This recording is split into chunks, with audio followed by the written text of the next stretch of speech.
హల్లెలూయా హల్లెలూయా. మహాగణుడా, మహోన్నతుడా, సర్వాధికారి, సర్వసృష్టికర్త, మీ పరిశుద్ధమైన అత్యున్నతమైన నామ లెక్కలేని స్తోత్రాలు. ఈ మధ్యాహ్న కాల సమయంలో మరొక ఆరాధనలో పాలు పంచుకుని మిమ్మల్ని ఆరాధించేటువంటి గొప్ప కృపని మాకు అనుగ్రహించినందుకు స్తోత్రాలు. సజీవులు సజీవులే కదా నేను స్తుతిస్తారు నాయన. మమ్మల్ని సజీవ లెక్కలో ఉంచినందుకు స్తోత్రములు. ఈ వాక్యము ద్వారా ప్రతి ఒక్కరిని కూడా దర్శించండి నాయన. నన్ను దర్శించండి. ఈ వాక్యం వినుచున్న వారికి గొప్ప ఆదరణ, నెమ్మది, ధైర్యము, మాలో ఒకవేళ లోపాలుంటే సరిచేసుకునేటువంటి ఆత్మని మాకు అనుగ్రహించమని యేసు నామమున బట్టి అడుగుచున్నాము తండ్రి, ఆమేన్. Praise the lord. దేవునికి ఉన్నటువంటి ఉన్నతమైన ఆశ, దేవునికే కాదు, ఈ భూలోకంలో తల్లిదండ్రులుగా పిలువబడుతున్నటువంటి ప్రతి ఒక్కరికి ఉన్నటువంటి గొప్ప ఆశ, నా పిల్లలు ఫలించి అభివృద్ధి పొందాలి, నా పిల్లలు అన్ని రంగాలలో ఆధ్యాత్మికంగాను, ఆరోగ్యంగాను, మానసికంగాను విస్తరించాలి, అభివృద్ధి చెందాలి అనేటువంటి గొప్ప ఆశ ఈ భూలోకంలో ఉన్నటువంటి ప్రతి తల్లి తండ్రి కలిగి ఉండేటువంటి ఉన్నతమైనటువంటి ఆశయాలు. ఏ తల్లి ఏ తండ్రి ఈ లోకంలో మా పిల్లలు పాడైపోవాలి అనేటువంటి ఆలోచన ఏ ఒక్కరు కూడా కలిగి ఉండరు. అలాగే దేవాతి దేవుని యొక్క పిల్లలుగా పిలువబడుతున్న మనము ఆధ్యాత్మికంగాను, ఆరోగ్యంగాను, మానసికంగాను, భౌతికంగాను మనము అభివృద్ధిని చెందాలి, మనం విస్తరించాలి అనేది దేవుని యొక్క ఉన్నతమైనటువంటి అభిలాష. కానీ ఈ రోజున చాలామంది ఆధ్యాత్మికమైన జీవితాలలో అభివృద్ధి చెందలేకపోవడానికి కొన్ని ప్రధానమైనటువంటి కారణాలని వాక్యపు వెలుగులో నుంచి మనం నేర్చుకోవడానికి ప్రయత్నం చేద్దాం. రీసెంట్గా ఒక survey, the obstacle to the growth అనేటువంటి ఒక సంస్థ వారు ఒక సర్వే చేసి చాలామంది ఆధ్యాత్మికంగా అభివృద్ధి చెందకపోవడానికి కారణాలు ఏంటని చెప్పి ఇంచుమించుగా 139 దేశాల్లో 15 సంవత్సరాల నుంచి 88 సంవత్సరాల లోపు ఉన్నటువంటి అనేక మంది ప్రజల మధ్య వీళ్ళు సర్వే చేసి వారు చెప్పినటువంటి ఒక ఫలితం, వాళ్ళు చెప్పినటువంటి ఒక విషయం ఏంటంటే, ఈ రోజున చాలామంది ఆధ్యాత్మికంగా అభివృద్ధి చెందకపోవడానికి, వర్ధిల్లకపోవడానికి, దేవుడు ఆశించిన స్థాయిలో వాళ్ళ ఆత్మీయ జీవితాలు ఉన్నతమైన స్థితిలో ఉండకపోవడానికి ఒక ప్రధాన కారణం ఏంటి అని చూస్తే, చాలామంది ఈ రోజున వాళ్ళ నోటంటూ వచ్చేటువంటి మాట ఏంటో తెలుసా?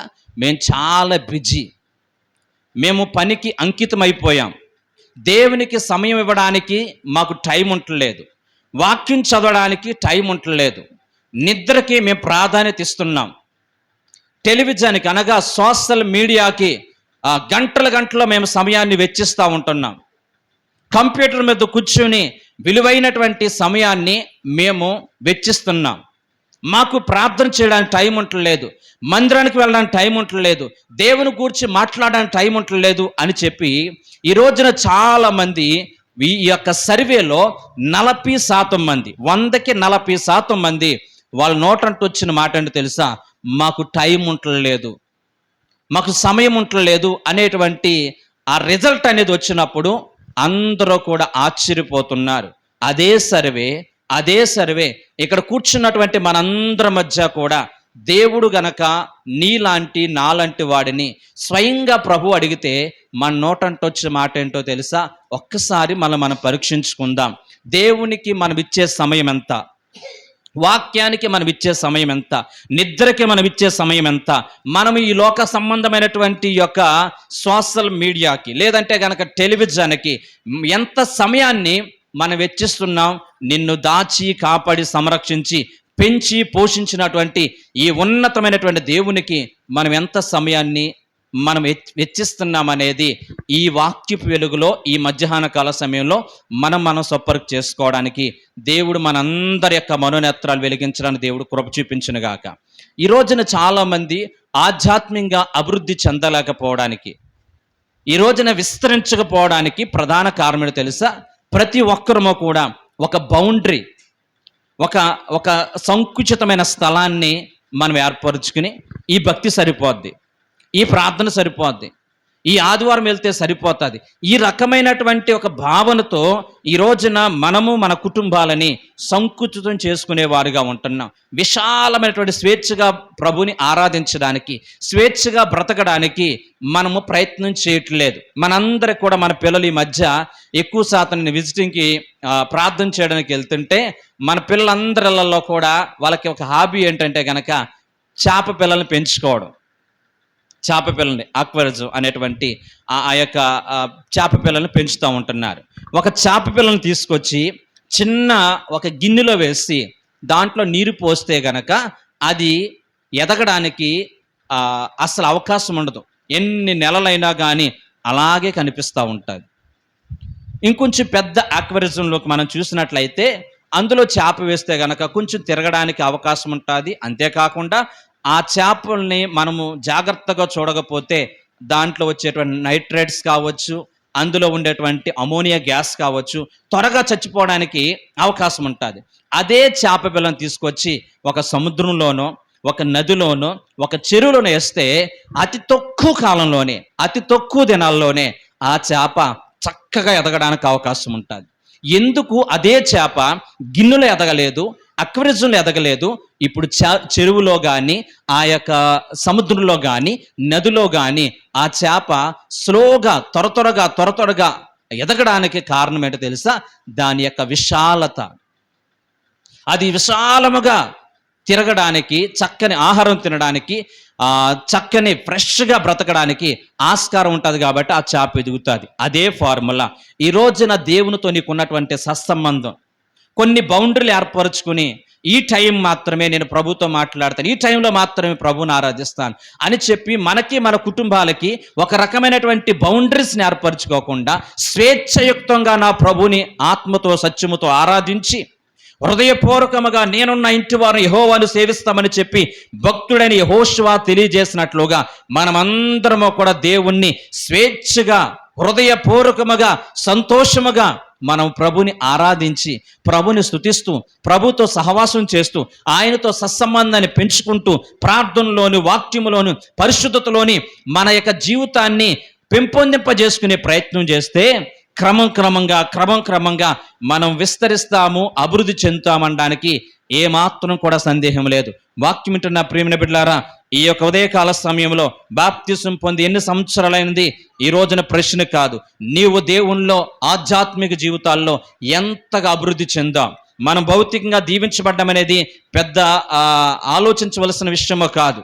ఎందుకనంటే ఈ రోజున ఆస్తిని కలిగి ఉండడం తప్పు కాదు, ఆ ఆస్తినే దేవునిగా కలిగి ఉండడం తప్పు, ఆ ఆస్తినే దేవుని కంటే ఎక్కువగా కలిగి ఉండడం అనేది తప్పు అనే విషయాన్ని ప్రతి ఒక్కరూ కూడా గుర్తెరిగే ప్రయత్నం చేద్దాం. అయితే ఈ రోజు నీ జీవితంలో, మన బ్రతుకులో ఆధ్యాత్మికంగా అభివృద్ధి చెందకపోవడానికి కొన్ని ప్రధాన కారణాలు నేను చెప్పే ప్రయత్నం చేస్తాను. మీరు బైబిల్ గ్రంథంలో నుంచి ఫిలిప్పీయులకు రాసిన పత్రిక 3వ అధ్యాయము 17 నుంచి మనం చూసినట్లయితే, సహోదరులారా మీరు నన్ను పోలి నడుచుకోనండి, మేము మీకు మాదిరి ఉన్న ప్రకారము నడుచుకున్న వారిని గురిపెట్టి చూడుడి. అనేకులు క్రీస్తుకు శత్రులుగా నడుచుకుంటున్నారు. వీరిని గూర్చి మీతో అనేక పర్యాయాలు చెప్పి ఇప్పుడును ఏడ్చుచు చెప్పుచున్నాను, నాశనమే వారి యొక్క అంతము, వారి కడుపే వారికి దేవుడు, వారు తాము సిగ్గుపడవలసిన సంగతులు యందు అతిశయపడుతున్నారు. మన పౌరస్థితి పరలోకంలో ఉన్నది, అక్కడి నుండి ప్రభువైన యేసుక్రీస్తు అను రక్షకు నిమిత్తము కనిపెట్టుచున్నాము. సమస్తము ఆయనకు లోపరచజాలన్న శక్తిని బట్టి ఆయన మన దీన శరీరమును మహిమగల శరీరముగా సమరూపముగా దానిని మార్చును. ప్రైజ్ హల్లెలూయా. ఫిలిప్పీ సంఘాన్ని ఉద్దేశించి అపోస్తలుడైన పౌలు గారు తన బాధని వ్యక్తపరుస్తున్నారు. సహోదరులారా మీరు నన్ను పోలి నడుచుకోనండి. నన్ను పోలి నడుచుకున్న వారిని మీరు గమనించి వారిని అనుసరించి నడవండి. అంతేకాకుండా మీలో అనేక మంది సిలువుకు వ్యతిరేకంగా నడుచుకుంటున్నారు, దేవునికి వ్యతిరేకంగా నడుచుకుంటున్నారు. వారి కడుపే వారికి దేవుడు, నాశనమే వాళ్ళ యొక్క అంతముగా భావిస్తూ ఉంటున్నారు. ఈ రోజున ఈ లోకం శాశ్వతం కాదు, పరలోక పౌరుషత్వం కొరకు మీరు ఎదురు చూడండి అని చెప్పి పౌలు గారు ఆ యొక్క ఫిలిప్పీ సంఘాన్ని ఉద్దేశించి కొన్ని హెచ్చరికల మాటలు మాట్లాడుతున్నారు. మీరు అతిశయపడవలసిన విషయాల్లోనేమో సిగ్గుపడుతున్నారు, దానికి వ్యతిరేకం సిగ్గుపడవలసిన విషయాల్లోనేమో మీరు అతిశయపడుతున్నారు అని చెప్పి మీరు చాలామంది సిలువుకు వ్యతిరేకంగా నడుచుకుంటున్నారు అని చెప్పి ఇంతకు ముందే మీకు చెప్పాను. ఇప్పుడు నేను ఏడుస్తూ చెప్తున్నాను, కన్నీరు విడి చెప్తున్నాను. దయచేసి ఈ లోకం శాశ్వతం కాదు, మన పౌరుషత్వం పరలోకంలో ఉంది. మీరు ఆధ్యాత్మిక అభివృద్ధి చెందేవారుగా ఉండాలి. ఈ భూలోకంలోనే దేవుడిచ్చినటువంటి విలువైనటువంటి సమయాన్ని సద్వినియోగం చేసుకుని ఆర్థికంగానే కాదు ఆధ్యాత్మికంగా కూడా ఎదిగేటువంటి స్థితుల్లో, అభివృద్ధి పొందే స్థితిలో మీరు ఉండాలని చెప్పి పౌలు గారు ఈ ఫిలిప్పీ సంఘాన్ని గూర్చి మాట్లాడుతున్నట్లుగా ఈ మధ్యాహ్న కాల సమయంలో మిమ్మల్ని గూర్చి కూడా దైవ సేవకుడు, మిమ్మల్ని గూర్చి కూడా దేవాతి దేవుడు ఒకవేళ ఏడుస్తూ ఈ మాటలు చెప్తున్నాడేమో, కన్నీరు విడుస్తూ ఈ మాటలు చెప్తున్నాడేమో. దయచేసి గమనించుదాం. ఎప్పుడు కూడా మన కడుపే మనకు దేవుడిగా భావించకూడదు. ఎవరు కూడా సిలువకు వ్యతిరేకంగా నడిచేవారు కాకుండా సిలువ యొక్క అడుగు జాలు నడిచేటువంటి కృప దేవుడు మనందరికీ దయచేయునుగాక. ఆమేన్, హల్లెలూయా. రైట్. బైబిల్ గ్రంథంలో నుంచి యోబు గ్రంథము. ప్రజలు దేవునికి వ్యతిరేకంగా జీవించినప్పుడు దేవునికి దూరం అయిపోయేటువంటి ప్రమాదం అనేది ఉంది. చదవండి యోబు గ్రంథము 22వ అధ్యాయము 23వ వచనం. రైట్, చదవమ్మా. సర్వశక్తిని వైపు నీవు తిరిగిన ఎడల, నీ గుడారములో నుండి దుర్మార్గతను దూరముగా తొలగించిన ఎడల నీవు అభివృద్ధి పొందెదవు. దేనికి స్తోత్రం, హల్లెలూయా. రైట్. యోబు భక్తుడు చెప్తున్నటువంటి మాట. యోబు గ్రంథములో ఈ వచనము తప్పిపోయినటువంటి వ్యక్తులను గూర్చి, దేవునికి దూరం అయిపోయినటువంటి వ్యక్తులను గూర్చి చెప్తున్నాడు అనడానికి ఎన్నో ఆధారాలు ఉన్నాయి. ఏంటంటే సర్వశక్తిని వైపు మీరు తిరిగిన ఎడల అనే మాట ఉంది. సర్వశక్తిని వైపు తిరగాలి. ఎప్పుడు తిరగాలి? ఈ రోజున సర్వ సమాజం అంతా కూడా పడిపోయిన స్థితిలో ఉంది. ఆ స్థితిలో పడిపోయినటువంటి వారందరూ కూడా హృదయాన్ని కఠినం చేసుకుని మరింత దుర్మార్గంగా సిలువుకి వ్యతిరేకంగా నడుచుకుంటూ ఉంటున్నారు. అలా పడిపోయినటువంటి స్థితిలో ఉన్న నిన్ను నన్ను కూడా మరింత కఠినం చేసుకుని దేవునికి దూరం అవ్వకుండా ఆయన వైపు తిరిగి పునరుద్ధరించబడే గొప్ప అవకాశాన్ని దేవాతి దేవుడు మనందరికి ఇస్తున్నాడు.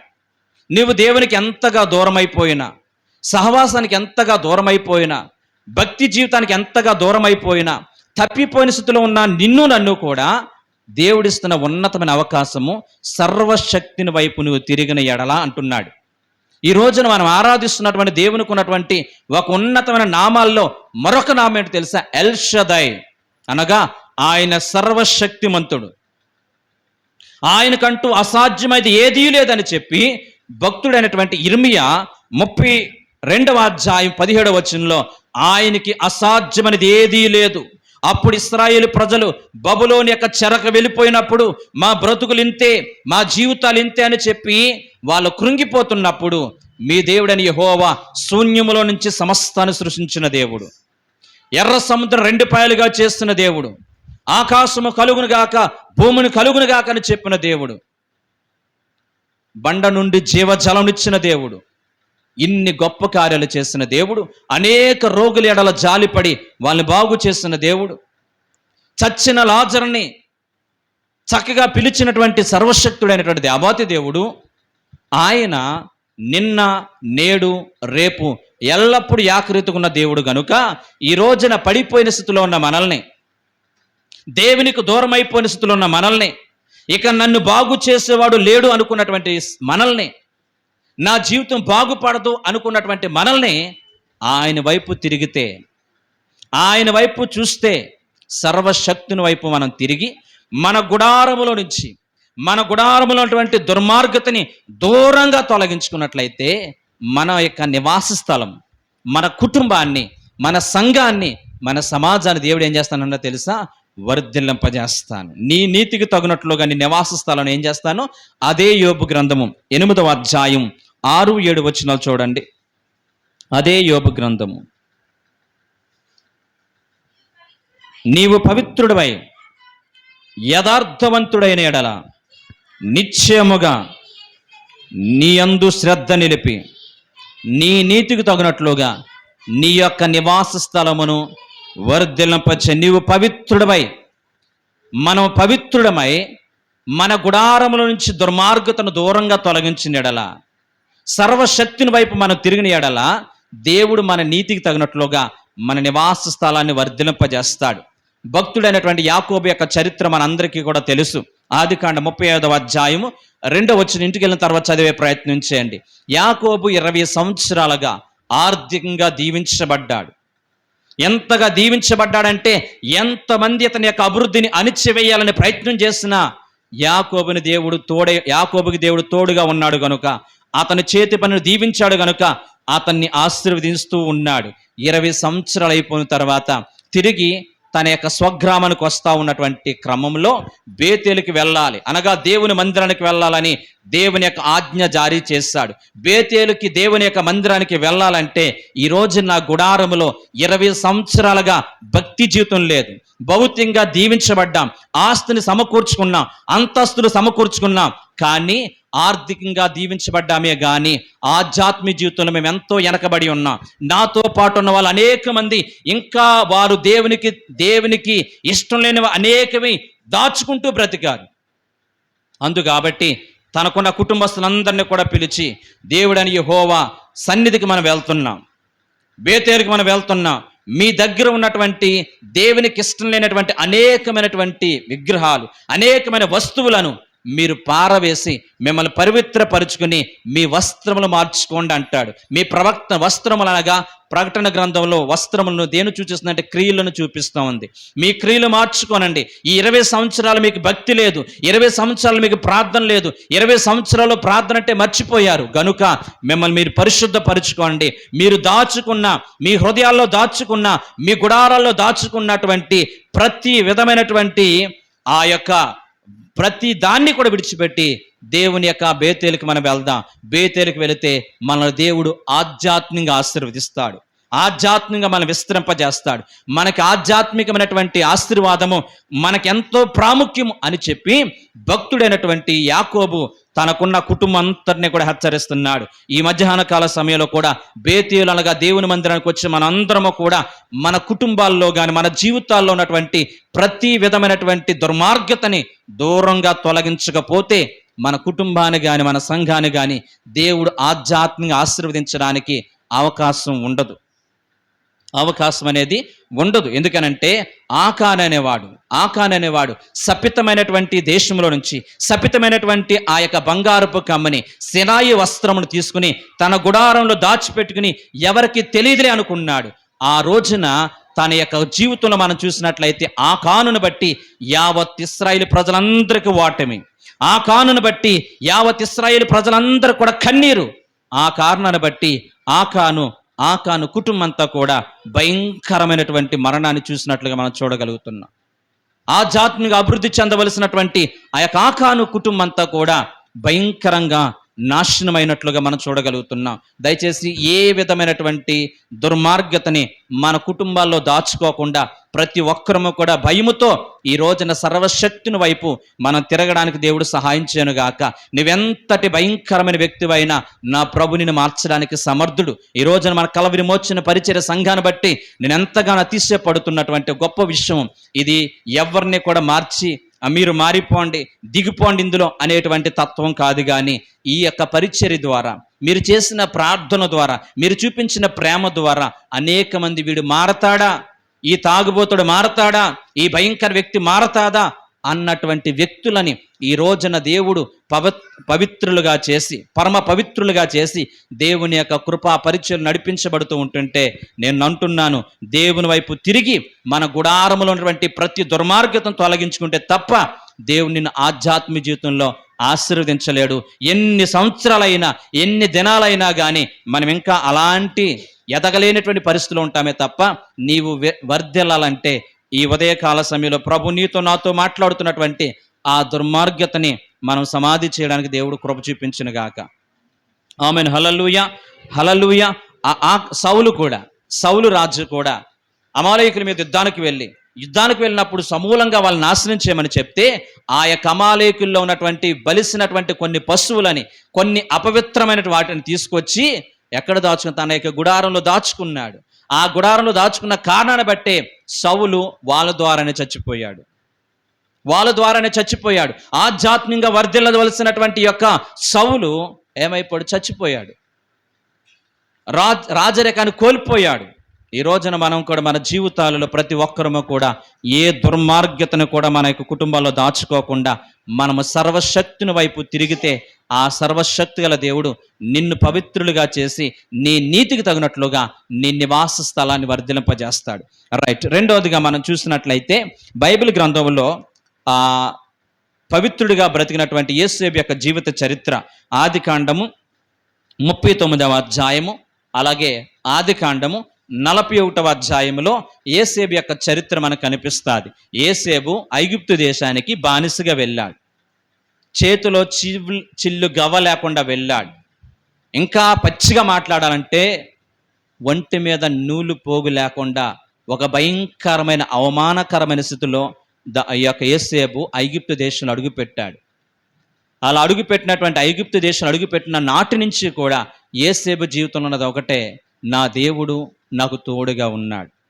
నా దేవుడు, నా తల్లిదండ్రులు నాకు దూరంగా ఉన్నా, అన్నదమ్ములు దూరంగా ఉన్నా, దేవుని యొక్క తోడు నాకు ఉన్నది అనే ఉద్దేశంతో యేసేపు అలా బ్రతకడం నేర్చుకున్నాడు. ప్రతి విషయంలో కూడా భక్తిగా బ్రతకడం నేర్చుకున్నాడు. దేవునితో సహవాసం చేయడం నేర్చుకున్నాడు. తన కలిగి ఉన్నటువంటి ఆ యథార్థత, తన కలిగి ఉన్నటువంటి ఆ పవిత్రత యేసేపుని ఎక్కడుంచిందో తెలుసా? తన నీతికి తగినట్లుగా, తాను కలిగిన నీతికి తగినట్లుగా వస్త్రాలు వేసుకోవడానికి కూడా వస్త్రాలు లేనటువంటి యొక్క యేసేపు ఆ యొక్క ఐగుప్తు దేశాన్ని శాసించేటువంటి గొప్ప ఉన్నతమైనటువంటి ప్రధానిగా మార్చింది. ఆ విధంగా ప్రధానిగా మార్చింది ఏంటంటే యేసేపు కలిగినటువంటి పవిత్రత, యేసేపు కలిగినటువంటి యథార్థత, యేసేపు కలిగినటువంటి భక్తి జీవితం. ఈ రోజు నీ స్థితి మొదట కొద్దిగా ఉన్నను, తుదకి నువ్వు మహాభివృద్ధి పొందుతా. అదే యోబు గ్రంథంలో ఉంటాడు కదా, నీ స్థితి ఇప్పుడు కొద్దిగా ఉన్నాను, 8వ అధ్యాయంలో ఉంటుంది. నీ స్థితి ఇప్పుడు కొంచెం ఉన్నాను, చాలా స్థితిలో ఉన్నా కానీ నీవు యథార్థతని, నీ కుటుంబ యథార్థతని కాపాడుకున్నట్లయితే తుదకి నీవు మహాభివృద్ధిని చూసేటట్లుగా నా ప్రభు చేయడానికి ఆయన సమర్థుడు. అందుకనే ఆయన సర్వశక్తుల దేవుడు అన్నట్లుగా పిలువబడుతూ ఉంటున్నాడు. ఈ రోజున బైబిల్ గ్రంథంలో అనేక మంది రాజుల యొక్క చరిత్రను మనం చూసినట్లయితే రెఫరెన్స్లు ఇస్తాను, ఎందుకంటే సమయం లేదు కాబట్టి, మీరు కూడా బైబిల్ చదవాలి కాబట్టి నేను త్వరగా ముందుకు వెళ్ళే ప్రయత్నం చేస్తున్నాను. మొదటి రాజుల గ్రంథము 15వ అధ్యాయము 11 నుంచి 14 వరకు. అక్కడ ఆసా అనే రాజు యొక్క చరిత్ర కనపడుతుంది. రెండోది అదే మొదటి రాజుల గ్రంథము 22వ అధ్యాయము 43వ వచనం. అంటే మీరు ఎవరు అక్కడ ఇంటి దగ్గర బైబిల్ చదవరా? ప్రైజ్ హల్లెలూయా, హల్లెలూయా. మొదటి రాజుల గ్రంథము 22వ అధ్యాయము 43వ వచనం. రెండోదిగా 2వ రాజుల గ్రంథం 12వ అధ్యాయము 2 నుంచి 3 వరకు. 2వ రాజుల గ్రంథము 14వ అధ్యాయం 1 నుంచి 4 వరకు. ఇక్కడ కనిపించే రాజుల పేర్లు చెప్పేస్తాను. అందులో మొట్టమొదటిది ఆసా అనే రాజు, తర్వాత యెహోషాపాతు అనే రాజు, మూడోదిగా యావాసు అనే రాజు, అమజ్య అనే రాజు. వీళ్ళందరూ కూడా ఎంత మంచి సాక్ష్యం కలిగి ఉన్నారంటే వాళ్ళ గురించి రాస్తూ, వీళ్ళు దేవుణ్ణి అనుసరించడంలో వెనుక తీయక నిండు మనసుతో, యథార్థమైన హృదయముతో, మంచి మనసుతో దావీదు చర్యలన్నిటి ప్రకారముగా దావీదు ఏ విధంగా దేవుని వెంబడించాడో అలాగే వీళ్ళలో కూడా దేవుని వెంబడించారు. ఒక ఆశ కావచ్చు, ఒక యెహోషాపాతు కావచ్చు, యావాసు కావచ్చు, అమజ్య కావచ్చు, వీళ్ళందరూ కూడా చాలా దేవుని పట్ల, దేవుని సన్నిధి పట్ల, దేవుని సహవాసం పట్ల ఎనలేనటువంటి ప్రేమతో ఆయన్ని వెంబడించారు. కానీ అనే మాట అక్కడ రాస్తుంది. కానీ వారు చచ్చిపోయేంత వరకు కూడా ఉన్నతమైన స్థలములను తీసివేయలేదు.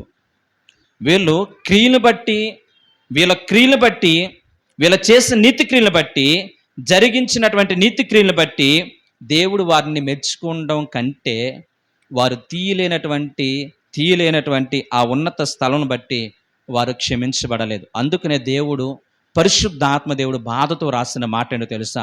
అయితే వారు ఉన్నతమైన స్థలములను పడగొట్టలేదు.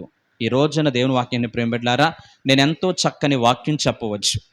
ఇక్కడికి వచ్చిన వాళ్ళు చాలా చక్కగా వాక్యం వినవచ్చు, చాలా భక్తిగా జీవించవచ్చు, చాలా దేవుని కొరకు వైరాగ్యంగా బ్రతకవచ్చు. అయితే ఇంకా నీలో నాలో ఉన్నతమైన స్థలములు, హెబ్రీ భాషలో ఉన్నతమైన స్థలములు అంటే నీ జీవితంలో అన్నిటికంటే ప్రాముఖ్యత ఇచ్చేటువంటి ప్రదేశం, ఉన్నతమైనటువంటి స్థలం, బలులు అర్పించే స్థలము, నీ జీవితంలో కంటూ సుప్రీం ఏదైనా ఉందంటే అదే అన్నట్లుగా భావించేది. ఈ రోజున ఎంతమంది ఈ రోజున ఆధ్యాత్మిక అభివృద్ధిని చూడలేకపోవడానికి ప్రధాన కారణము నీ జీవితంలో ఇంకా ఉన్నతమైన స్థలాల్ని పడగొట్టుకోలేదు. దేవుడు నీ జీవితంలో సుప్రీం అవ్వలేదు. ఈ రోజున కుటుంబానికి ఇచ్చే విలువ సంఘానికి ఇవ్వలేని పరిస్థితి, నిద్రకిచ్చే విలువ దేవునికి ఇవ్వలేని పరిస్థితి. సోషల్ మీడియాలో ఈ రోజున గంటల ఫోన్లు పట్టుకుని పైకి తిప్పేటువంటి నీవు గంట సేపు వాక్యాన్ని చదవలేని పరిస్థితి. గంటల పనికిరాని వాటిలో అనేకమైన మాట్లాడుకోవడానికి సమయం ఉండే నీవు ఒక అరగంట సేపు మోకరించి ప్రార్థన చేయనటువంటి వ్యక్తులు మనం. ఈ రోజున హృదయపూర్వకంగా వాక్యం చెప్పి నాతో నీతో ప్రభు అడుగుతున్న ప్రశ్న, ఎంత ఉన్నతమైన స్థలములో దేవుణ్ణి నిలబెట్టావు? ఎంత ఉన్నతమైనటువంటి స్థానాన్ని నీ కుటుంబంలో కానీ నీ యొక్క వ్యక్తిగత జీవితంలో కానీ దేవునికి ఇస్తున్నావు? ఈ రోజున ఈ యొక్క విషయం ప్రతి ఒక్కరికి తెలుసు.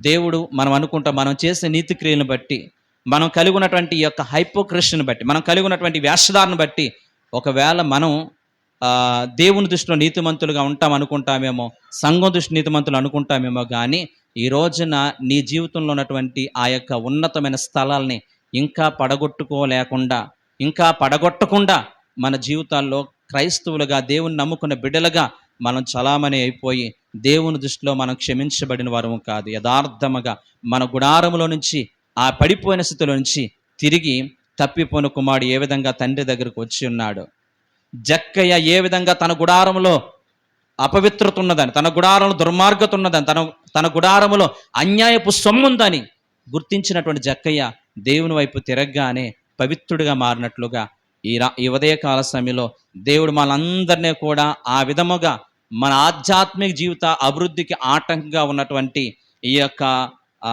అపవిత్రతని, లేకపోతే గనక ఈ యొక్క దేవునికి ఇష్టం లేనటువంటి దుర్మార్గతని మన గుడారంలోంచి నా ప్రభు తొలగించునుగాక. రైట్. ఇక రెండవదిగా ఆధ్యాత్మిక జీవితంలో అభివృద్ధిని చూడలేకపోవడానికి రెండవ విలువైన కారణము ఇతరుల పట్ల అసూయ కలిగి ఉండడం.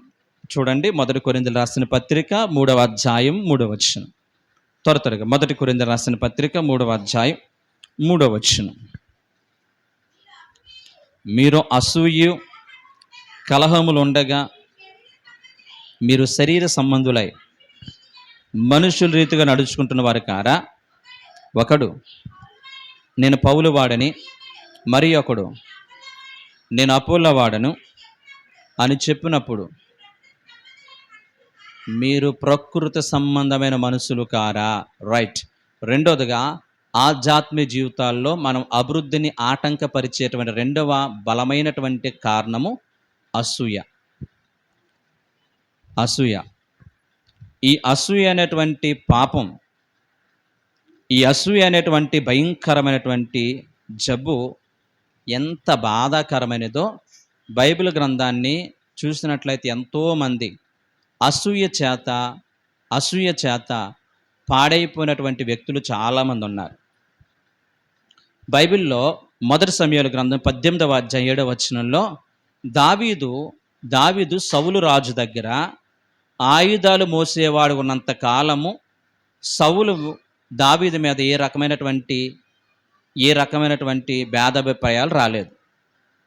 ఎప్పుడైతే దావీదు గొలియాతును చంపాడో, ఇశ్రాయేలు ప్రజలు ఎవ్వడో కూడా ప్రాణాలు తెగించి గొలియాతు మీద యుద్ధానికి వెళ్లకుండా ఉన్న పరిస్థితుల్లో ఈ యొక్క దావీదు ప్రాణాలు తెగించి వెళ్ళి గొలియాతును చంపినప్పుడు, గొలియాతును చంపినటువంటి యొక్క దావీదును బట్టి సౌలు మంచి హృదయం కలిగిన వాడైతే సంతోషించాలి. ఈ రోజున దావీదును బట్టి దేవుడు మనకి గొప్ప రక్షణ కలుగు చేశాడు. 10,000 ఏం కర్మమ్మ, వేలుకి అర్హుడు ఇతడే అని చెప్పి దావీదును బట్టి సౌలు ఏం చేయాలి? సంతోషించాలి, ఆనందించాలి, జరిగిన మేలును బట్టి ఆనందపడాలి. కానీ ఆనాటి నుంచి దావీదుకి 10,000 కొలది, సౌలుకి 1,000 కొలది అని చెప్పి స్త్రీలు మాట్లాడిన ఆ మాట సౌలు అనేవాడికి వినసంపుగా లేకుండా ఆనాటి నుంచి కూడా దావీదు మీద సౌలు విసపు చూపు చూశాడంటే, ఎంత మేలు చేస్తున్నా ఈ దావీదు సౌలుకు దురాత్మ పడితే వెళ్ళి ఆరాధన చేసి దురాత్మను పోగొడుతున్నా, చంపేటువంటి పరిస్థితి వచ్చినా ఈ యొక్క దావీదు చంపకుండా విడిచిపెట్టిన, ఎందుకో ఈ అసూయ అనే పాపం, ఈ అసూయ అనేటువంటి దుర్మార్గపు అనుభవం దావీదు ఎడల ప్రేమ కలిగిన మనసు సౌలుకి రాలేదండి. సౌలుకి రాలేదు. దావీదుకి కంటి మీద నిద్ర లేకుండా చెయ్యాలి, వాణ్ణి బ్రతుకుండగానే గోడకి చంపాలి అనేటువంటి అసూయ దావీదు మీద సౌలుకు వచ్చింది. ఈ రోజున అసూయ ఎంత భయంకరమైన పాపమో చూడండి. ఇదే విషయాన్ని కొరింథీ సంఘానికి అపోస్తలుడైన పౌలు గారు రాస్తూ, మీలో అసూయలు లేవా, మీలో కక్షలు లేవా, మీలో చాలామంది నేను అపోలో వాడిని, నేను పౌలు వాడిని అని చెప్పి భేదాభిప్రాయాలు సృష్టించేటువంటి వ్యక్తిత్వాలు మీకు లేవా? సంఘములు అందరూ కూడా సమానమే, ఒకే దేవుని ఆరాధిస్తున్నాం, ఒకే బలలో పాలు పంచుకుంటున్నాం, ఒకే రక్తం చేత కడగబడినటువంటి బిడ్డలం మేము అనేటువంటి భావన లేకుండా ఈ రకమైన వ్యతిరేకత మీలో ఎందుకు వస్తుంది? మీలో ఇలాంటి అసూయ మనసులు ఎందుకు పుడుతున్నాయి అని చెప్పి దావీదు అపోస్తలుడైన పౌలు గారు సంఘాన్ని ఉద్దేశించి మాట్లాడుతున్నారు. దయచేసి వాక్యాన్ని ప్రేమిలారా, ఈ రోజున అసూయ అనేది ఎంత భయంకరం పాపం అంటే, నేను కొన్ని లక్షణాలు చెప్పే ప్రయత్నం చేస్తాను, దాన్ని ఎలా జయించాలో.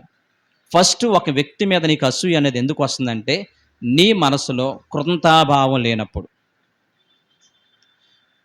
ఒక వ్యక్తి మీద మనకు అసూయ ఎప్పుడు వస్తుందంటే, మన జీవితంలో కృతజ్ఞతాభావం అనేది లేకుండా, అరే మనము జయించలేనటువంటి పరిస్థితుల్లో ఆ దావీదు ప్రాణాలు తెగించి మనల్ని కాపాడారా అనే కృతజ్ఞతాభావం అనేది సౌల్లో చచ్చిపోయింది. రెండోదిగా మనం చూస్తే, వ్యక్తిగత బలాల మీద మనం దృష్టి పెట్టాలి. నేను చేయలేది పని ఆయన చేయగలిగాడు, నా వల్ల కాలేది పని ఆయన చేయగలిగాడు, నాకు లేనిది అతనిలో ఉంది కాబట్టి అతను అభివృద్ధి చెందాడు, నా వల్ల కానిది అతని వల్ల అయింది కాబట్టే అతడు గొప్పవాడయ్యాడు. 100% మనం ఒప్పుకోవాలి. ఎవరైనా కానీ మన దగ్గరికి వచ్చి ఆ వ్యక్తి కోసం తేడాగా మాట్లాడినా కానీ లేదు, నేను మనస్ఫూర్తిగా ఒప్పుకుంటున్నాను అతని యొక్క విజయాన్ని, నేను మనస్ఫూర్తిగా ఒప్పుకుంటున్నాను అతని యొక్క మంచితనాన్ని, నేను మనస్ఫూర్తిగా ఒప్పుకుంటున్నాను అతని భక్తి జీవితాన్ని అనేటువంటి ఆలోచన విధానం మనకు రావాలే తప్ప, ఆ వ్యక్తి మీద మనకు పొరపాటున కూడా పగ లేదా ఆ స్వార్థం లేదా అసూయ అనేది రాకుండా దేవుడు మనకు కృప చూపించును గాక. హల్లెలూయా. ఒక దేవుణ్ణి నమ్ముకున్న క్రైస్తవ బిడ్డగా దేవుని సన్నిధిలో ఒకరు అభివృద్ధి చెందుతున్నప్పుడు వారితో కలిసి ఆనందించేటువంటి మనసు మనం కలిగి ఉండాలి. ఎదుటి వ్యక్తి కొనుక్కున్నటువంటి ప్రతి వస్తువు కూడా నీ వస్తువుగా భావించాలి. ఎదుటి వ్యక్తి కలిగి ఉన్నటువంటి ప్రతి వాహనం కావచ్చు, ఇల్లు కావచ్చు, మరి ఏదైనా కావచ్చు, నీ జీవితంలో నీకు అసూయ రాకుండా ఉండాలంటే గనక అది నాది, ఆయన ఎవడు, నా యొక్క సహోదరుడు, ఆయన ఎవడు, మా సంఘ బిడ్డ, ఆయన ఎవరు, నా సొంత రక్త సంబంధి కంటే ఎక్కువ అనేటువంటి భావనతో వాళ్ళ దగ్గరికి వెళ్ళి, ఈ బైక్ కొనుక్కున్నావా, దేవునికి స్తోత్రం, అరే ఇది పరిచయలు వాడబడాలి, మందిది అని అన్నామనుకోండి, మనకు కానీ వాడికి కానీ అసూయ వస్తుందా? ఎక్కడి నుంచి వస్తున్నాయో అక్రమ సంపాదన, బైకుల మీద బైకులు కొనుక్కోగలుగుతున్నారు అనేటువంటి భావన వచ్చిందనుకోండి, మనకు అసూయనట్లు లెక్క. ఓకేనా? ఇక్కడ ఎంతమంది ఉన్నారో నాతో సహా ఇలాంటి ఆలోచన కలిగిన ప్రతి ఒక్కరూ కూడా అసూయ మనస్తత్వం కల అది చాలా ప్రమాదం, చివరికి మన ప్రాణాలు తీసేస్తుంది. అసూయ అనేది ఎలాంటిదంటే క్యాన్సర్ కంటే ఘోరాతి ఘోరమైందంటే. తర్వాత మనం చూసినట్లయితే గనక దయచేసి ప్రతి ఒక్కరము కూడా మన జీవితాలలో, మన బ్రతుకుల్లో ఎవరైనా కానీ ఆశీర్వదించబడుతున్నప్పుడు ఇంకా ఇన్ని చేసినా కానీ మనకు అసూయ వస్తుంది అనుకోండి, వెంటనే ప్రభు దగ్గర రావాలి. ప్రభు ఎందుకో నాయన, ఎందుకో నాకు తెలియదు కానీ వాళ్ళు వచ్చి మేము ఇది కొనుక్కున్నామని సంతోషంగా చెప్తుంటే నా మనసులో ఏదో తెలియనటువంటి కలవరం వస్తుంది, ఏదో తెలియనటువంటి అసూయ బుద్ధి వస్తుంది ఆయన, ఇది తీసేయనాయనని ప్రార్థన చేసు. ఇలాంటి యథార్థమైన క్రైస్తవులు ఎంతమంది ఉన్నారు ఇక్కడ? నేను చెప్పినటువంటి ఈ 4 అంశాలు కనుక మీరు పాటిస్తే మీ మనస్సులో ఎదుటివారి పట్ల కొంచెం కూడా అసూయ అనేటువంటి బుద్ధి రాదండి. అసూయ అనే మనస్సు రాకుండా ప్రభు పాదాల దగ్గరికి వచ్చి, దేవా నాకున్నటువంటి ఈ బుద్ధిని తీసివే, ఎందుకు సాతానుకి ఎలాంటి ఆలోచన కలుగు చేస్తున్నాడు, అభివృద్ధి చెందుతున్న వారిని చూసి ఈ వారవలేనటువంటి తత్వం నాకు ఎందుకు వస్తుంది అని చెప్పి ప్రభు దగ్గరికి వచ్చి యథార్థంగా ప్రార్థన చేస్తే నీకంటే నాకంటే నీతిమంతుడు ఈ ప్రపంచం ఎక్కడ ఉండడండి. ప్రైజ్ హల్లెలూయా. ఈ రకంగా ప్రార్థన చేయండి. నీ తప్పిదమేంటో, మనలో ఉన్నటువంటి లోపమేంటో మనం సరిచేసుకోవడానికి ప్రభు పాదాల దగ్గరికి వస్తే ఆయన ఎవరిని కూడా త్రోసివేసే దేవుడు కాదండి.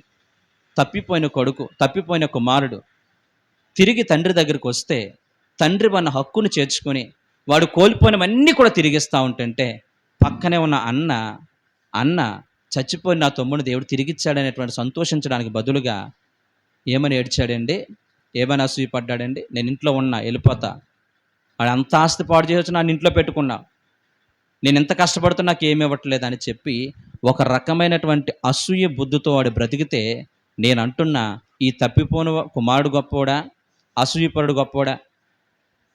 అందరూ విన్నారు వాక్యం. తప్పిపోయి ఆస్తిని పాడు చేసి తిరిగి పశ్చాత్తాపడి తండ్రి పాదాల దగ్గరకు వచ్చిన వీడు గొప్పవాడయ్యాడా? ఇంట్లోనే ఉండి అంత మంచిది అన్నట్లుగా ఉండి ఈ రోజున అసూయ పడుతున్నట్టు వాడు గొప్పవాడా? అమ్మా, తప్పిపోయినటువంటి కుమారుడే గొప్పవాడు, అవునా కాదండి? భక్తిగా ఉండి అసూయతో పడేటువంటి వాడు గొప్పవాడు కానే కాదు. దయచేసి ఎంత అసూయ అనేది ఎంత ఘోరాతి ఘోరమో కీర్తన గ్రంథము 106వ కీర్తన 16, 17 నేను చదివేస్తున్నాను, మీరు ఇంటికి వెళ్ళిన తర్వాత చదవండి. దాతాను అభిరామును మోషే మీద అసూయపడిరి, ఏమయ్యారు?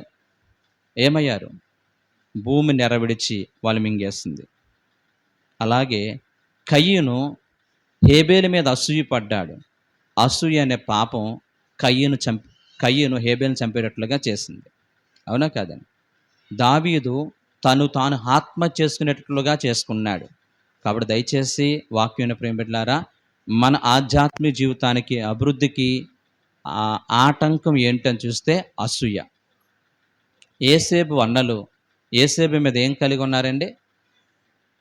ఆదికాండము 37వ అధ్యాయము 11వ వచనం, అలాగే అపోస్తుల కార్యములు 7వ అధ్యాయము 9వ వచనం. ఈ 2 చోట్ల కూడా ఈ యొక్క ఏసేబు యొక్క జీవిత చరిత్ర రాయబడి ఉంది.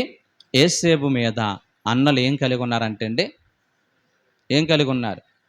విషపు చూపు కలిగి ఉన్నారు. భూమి మీద లేకుండా చేయాలనుకున్నారు. వాళ్ళు ఆయన యొక్క నాశనాన్ని కోరుకున్నారు.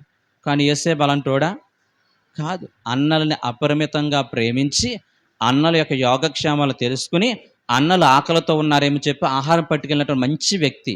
కానీ దీన్ని అర్థం చేసుకోకుండా అపార్థం చేసుకుని ఏసేబుని చంపాలి, వీడిని మా తండ్రి ఎక్కువ ప్రేమిస్తున్నాడు, వీడిని మీద ఎక్కువ ప్రేమ చూపిస్తున్నాడని చెప్పి నా తమ్ముడు అనే భావన లేకుండా వీడిని చంపాలి అనే చెప్పే ఆలోచన కలిగి ఉన్నారు. ఇది అసూయకున్నటువంటి లక్షణం. లాస్ట్ మాట కీర్తనల గ్రంథం 37వ కీర్తన 7వ వచనం.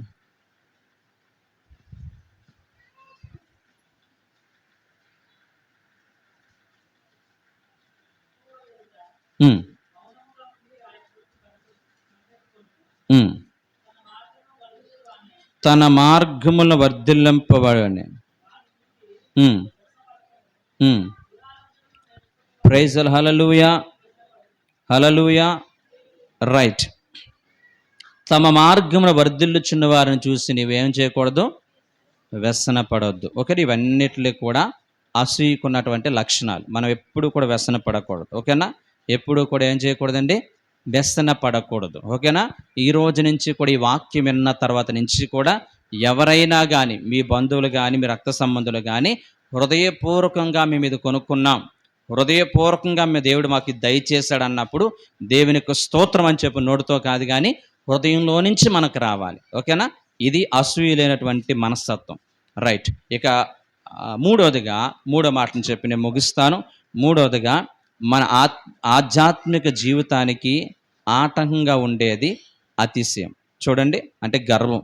1 కొరింథీయులకు రాసిన పత్రిక 5వ అధ్యాయము 6వ వచనం.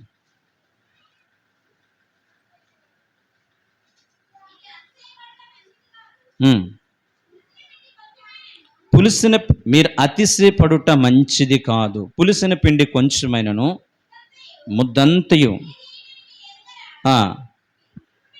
ప్రైజల హల్లెలూయా, హల్లెలూయా. రైట్. మీరు అతిశయపడకూడదు. అతిశయపడడం మంచిది కాదు. ఆ అతిశయమైనటువంటి పులిసిన పిండి కొంచెమైనను ముద్దంతా కూడా చెడిపేస్తుంది.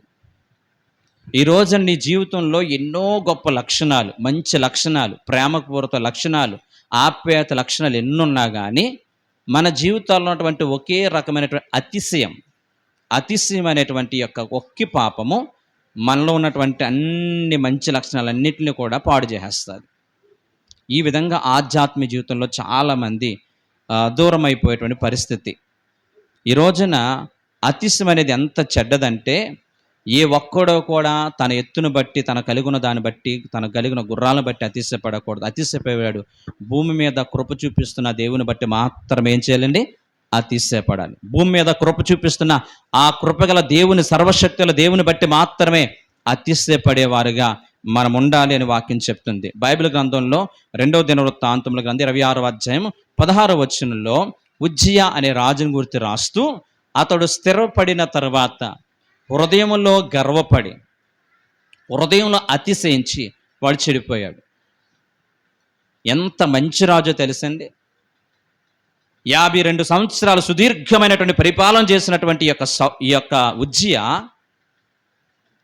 చివరికి వచ్చేసరికి స్థిరపడిన తర్వాత, అన్ని పొందుకున్న తర్వాత హృదయంలో గర్వం వచ్చి వాడు చెడిపోతే, అక్కడ ఉన్నటువంటి దైవ సేవకుడు వచ్చాయా, నీవు ఈ యొక్క బలిపీఠం మీద బలి అర్పణ చేయకూడదు, దోపార్తిని అయ్యకూడదు, ఇది యాజకుల పని, మా పని అంటే నువ్వెవడెవరో మాకు చెప్పడానికి అని చెప్పి ఆ యొక్క ఉజ్జియా అక్కడున్న సేవకుల్ని చంపాలని, సేవకుని కొట్టాలని చెప్పి చేచాచాడండి. వెంటనే అక్కడ ఏమొచ్చిందని అతనికి నుదుటి మీద కుష్టి వ్యాధి వచ్చింది. ఆ యొక్క దేవాలయంలోంచి, దేవుని యొక్క మందిరంలోంచి బయటికి నెట్టవేయబడ్డాడు. ఈ రోజున అలా బయటికి నెట్టవేయబడ్డానికి ప్రధాన కారణం ఏంటి అని మనం చూస్తే, అతడు కలిగి ఉన్నటువంటి భయంకరమైన అతిశయం, అతడు కలిగి ఉన్నటువంటి గర్వం, అతడు కలిగి ఉన్నటువంటి తన జీవితంలో అతను కలిగి ఉన్నటువంటి గర్వం. ఈ రోజున దేవుని వాక్యాన్ని ప్రేమిట్లారా, నీ జీవితంలో కూడా, నా బ్రతుకులో కూడా దయచేసి గర్వం అనేది కానీ, అతిశయం అనేది కానీ ఏ కోసాన లేకుండా ప్రతి క్రైస్తవుడు కూడా, ప్రతి వ్యక్తి కూడా దీనత్వంతో ప్రభు సన్నిధిలో బ్రతికే ఆ ఉన్నతమైన కృప దేవుడు మనందరికీ దయచేయునుగాక. హల్లెలూయా. అతిశయం దేని బట్టి అతిశయపడతారండి? ఏ పాటిది మన జీవితం ఇంతలో కనబడి అంతలో మాయమైపోయే ఆవిరి లాంటిది మన బ్రతుకు. ఇలాంటి స్వల్పకాలమైనటువంటి జీవితాన్ని బట్టి నేను, నాది అనేటువంటి భావన కలిగి ఎవరో చెప్తున్నాను. ఈ రోజున మనం అందరం అనుకుంటా సాతాను నాకు శత్రువు అని చెప్పి. అనుకోవద్దు. మనకు మనమే శత్రువు. ఎవరైతే కనుక అహంకారంతో బ్రతుకుతారో, ఎవరైతే కనుక అతిశయంతో బ్రతుకుతారో, ఎవరైతే గర్వంతో బ్రతుకుతారో వారికి వాళ్ళే శత్రువులు అయిపోతారు. ఇది చాలా ప్రమాదకరమైనటువంటి విషయం. దయచేసి వాక్యమైన సంఘంలోకి వచ్చిన ప్రతి ఒక్కరము కూడా దయచేసి దేని బట్టి అతిశయపడు. ఎంత దీనత్వం కలిగి ఉండాలంటే, నువ్వెంత చక్కగా పాటలు పాడే కృపన్నా దీనత్వంతో బ్రతుకు. నీకు ఎంత చక్కగా వాక్యం ప్రకటించే కృపన్నా నువ్వు దీనత్వంతో బ్రతుకు. దేవుడు తగిన సమయమందు మనల్ని హెచ్చిస్తాడు. ఎంత చక్కగా పరిచయం చేసే కృపన్నా దీనత్వంతో బ్రతుకు. దీనులను దేవుడు హెచ్చిస్తాడు. దీనులను తగిన సమయం దేవుడు ఏం చేస్తాడండి? హెచ్చిస్తాడు. ఆయన ఉన్నతమైన హెచ్చింపుని మనం కలిగి ఉండడానికి దేవుడు మనందరికీ కూడా కృప చూపించునుగాక. హల్లెలూయా, హల్లెలూయా. రైట్. దేవుని యొక్క సన్నిధానంలో మనకి ఆటంకపరిచేది, దేవునికి దేవుని సన్నిధిలో అభివృద్ధి చెందకుండా ఆటంకపరిచేది. ఎందుకంటే ఈరోజు మనం కలిగి ఉన్నటువంటి ఏ లోపమైనా కానీ చూడండి, చెట్టుకున్నటువంటి ఆ యొక్క జబ్బు, చెట్టుకున్నటువంటి ఆ తెగులు ఆ చెట్టుని ఎదగకుండా ఆపేస్తుంది. ఇవన్నీ మనకు తెగుళ్ళు. ఒక అహంకారం కావచ్చు, అపవిత్రత కావచ్చు, లేదా అసూయ కావచ్చు. ఇవన్నీ తెగులు. ఇవి మన ఎదగకుండా ఆపేస్తుంది. ఇక చివరిగా మనం చూసినట్లయితే ఒక యవనస్తుడు యేసుప్రభువు వారి దగ్గరికి వచ్చి నిత్య జీవం పొందాలంటే ఏం చేయాలి ఆయన అని ఎన్నో ప్రశ్నలు అడుగుతాడు. అన్నిటికీ యేసుప్రభువు వారు సమాధానం చెప్తారు. అయితే ఒక మాట అంటారు, మరి ఇంకేం చేయాలి, నేను అన్నీ చేస్తున్నానంటే ఓ పని చేయి, నీకున్న ఆస్తిని అమ్మి నన్ను వెంబడించి అన్నాడు. ఆ మాట అనగానే వ్యసన పడిపోతూ యేసుప్రభువు దగ్గర నుంచి వెళ్ళిపోయాడు. అంటే వ్యసన పడ్డం అంటే కనుక నేను అది చేయలేను అన్నాడు. అవునా కాదా? అంటే దేవుని కంటే ఏది ఎక్కువ అతనికి? దేవుని కంటే ఏది ఎక్కువ? ఆస్తి ఎక్కువ. దేవుని కంటే అంతస్తు ఎక్కువ. దేవుని కంటే ఈ లోకంలో ఉన్నటువంటి వాటిని ఎక్కువగా ప్రేమించేటువంటి మనసు అతను కలిగి ఉన్నాడు. కాబట్టి ఎంత భక్తి జీవితం కలిగి ఉన్నా అతడు ఆధ్యాత్మికంగా భ్రష్టుడైపోయినటువంటి పరిస్థితి. కాబట్టి దయచేసి మన జీవితాల్లో కూడా ఈ లోకంలో అనేక మనకు ఆటంకాలుగా ఉంటాయి. లోతు భార్యకి ఈ లోకం ఆటంకం అయిపోయింది. ఈ లోకం లోతు భార్యకి ఆటంకం మారిపోయి ఉప్పు స్తంభంగా మారిపోయింది. దేవుని యొక్క పరిచర్య జరుగుతున్నటువంటి ఆ యెరూషలేము ప్రాంతములో అనేకమైనటువంటి పడిపోయినటువంటి ఆ బబులోను రాజ్యాల వారు వచ్చి ఆ రాయి మీద రాయి లేకుండా చేసినటువంటి ఆ పడిపోయినటువంటి యెరూషలేము గుమ్మములన్నిటిని కూడా తిరిగి నెహెమ్యా నిర్మిస్తున్నప్పుడు ఎన్నో ఆటంకాలు, ఎలాంటి ఆటంకాలు వచ్చినాయో నేను చెప్తున్నాను. కార్మికులకు, చాలామంది పనిచేసేటువంటి వారికి క్షీణత కలిగింది, శారీరక ఒత్తిడి కలిగింది, మనోధైర్యం కోల్పోయారు, ప్రజలకి ఆహారం కొరత వచ్చింది. గోడలు నిర్మిస్తున్నప్పుడు పనిచేసే వాళ్ళు చాలామంది వస్తూ ఉంటుంటే వాళ్ళ కుటుంబాల్లో చాలా వ్యతిరేకత ఎదుర్కొన్నారు. స్థానికంగా కరువును సృష్టించారు. కొందరు పన్ను చెల్లించడానికి డబ్బులు కూడా లేని పరిస్థితి. వాళ్ళు పని చేస్తుంటే చాలామంది అవహేళన చేస్తారు. ఇలాంటి ప్రతికూలమైన ఆటంకాల మధ్య దేవుని పని జరిగింది. దేవుని పని పూర్తి చేయబడింది. దేవుడిచ్చిన మనోధైర్యాన్ని బట్టి 52 రోజుల్లో ఆ యెరూషలేము గుమ్మములన్నీ కూడా తిరిగి నిర్మించడానికి దేవుడు కృప చూపించాడు. దయచేసి ఈరోజు నీ జీవితంలో, నా జీవితంలో ఏది ఆటంకాలు ఉన్నా కానీ ప్రతి ఆటంకాన్ని అధిగమించి ఆధ్యాత్మిక జీవితంలో దినదినము ఎదిగేవారిగా మనం ఉండాలి, విస్తరించేవారిగా ఉండాలి. అటువంటి ఉన్నతమైన కృపనికి రావాలంటే మనలో ఉన్న ప్రతి అపవిత్రతని, మనలో ఉన్న ప్రతి గర్వాన్ని, మనలో ఉన్న ప్రతి అతిశయాన్ని, మనలో ఉన్నటువంటి ఓర్పులేని తత్వాన్ని తిరిగి పునరుద్ధరింపజేసుకుని దేవుని సన్నిధిలో ముందుకు సాగిపోవడానికి దేవుడు మనందరికీ కూడా కృప చూపించునుగాక. ఆమేన్. అందరూ కూడా మోకరించండి, ప్రార్థన చేసుకుందాం. అందరూ కూడా మోకరించండి. మహాపరిశుద్ధుడైన ప్రేమగల మా తండ్రి, మీ పరిశుద్ధ నామలెక్కలను స్తోత్రాలు. ఈ మధ్యాహ్న కాల సమయంలో సర్వశక్తుడైన నీ వైపు మేము తిరిగితే మా నీతికి తగినట్లుగా మా నివాస స్థలాన్ని అభివృద్ధి పరుస్తానన్నావు తండ్రి. మా కుటుంబాలు ఇంకా అభివృద్ధి నోచుకోలేని స్థితి, ఎన్నో సంవత్సరాలుగా నీ మందిరానికి వస్తున్నా ఆధ్యాత్మికంగా నేను అభివృద్ధిని చూడలేని పరిస్థితి. ఆర్థికంగా డెవలప్ అవుతున్నాను కానీ ఆధ్యాత్మికంగా నీకు దూరంగా బ్రతుకుతున్నాను. నన్ను క్షమించను నాయన. ఈరోజు నేను కలిగి ఉన్నటువంటి ఆ యొక్క దుర్మార్గతే నా కుటుంబంలో అభివృద్ధిని చూడకుండా చేస్తుందేమో. నా నివాస స్థలంలో ఉన్నటువంటి అనేకమైనటువంటి అన్యాయపు పరిస్థితులు నాకు ఆటంకంగా ఉన్నాయేమో, తొలగించను నాయన. ఆర్థికంగా అభివృద్ధి కంటే ఆధ్యాత్మిక అభివృద్ధి నాకు కావాలి నాయన. నాలో గర్వం ఉండకూడదు, నాలో అతిశయం ఉండకూడదు. నీకంటే ఎక్కువగా నేను దేన్ని ఎక్కువ ప్రేమించకూడదు. ఎన్ని ఆటంకాలు వచ్చినా, ఆహారం కరువైనా, ఆప్తులందరూ దూరమైనా, ఎంతోమంది మమ్మల్ని హేళన చేస్తున్నా, మేము ప్రతికూల పరిస్థితులు ఎదుర్కొంటున్నా, నీవు మాకు అప్పగించిన పనిని సంపూర్తి చేస్తున్న నెహెమ్యా లాంటి మంచి హృదయాలు మాకు అందరికీ దయచేయమని, విన్న వాక్యాలు ప్రతి హృదయాలు నీరు కట్టి ఫలింపచేయమని యేసు నామమున అడుగుచున్నాం తండ్రి.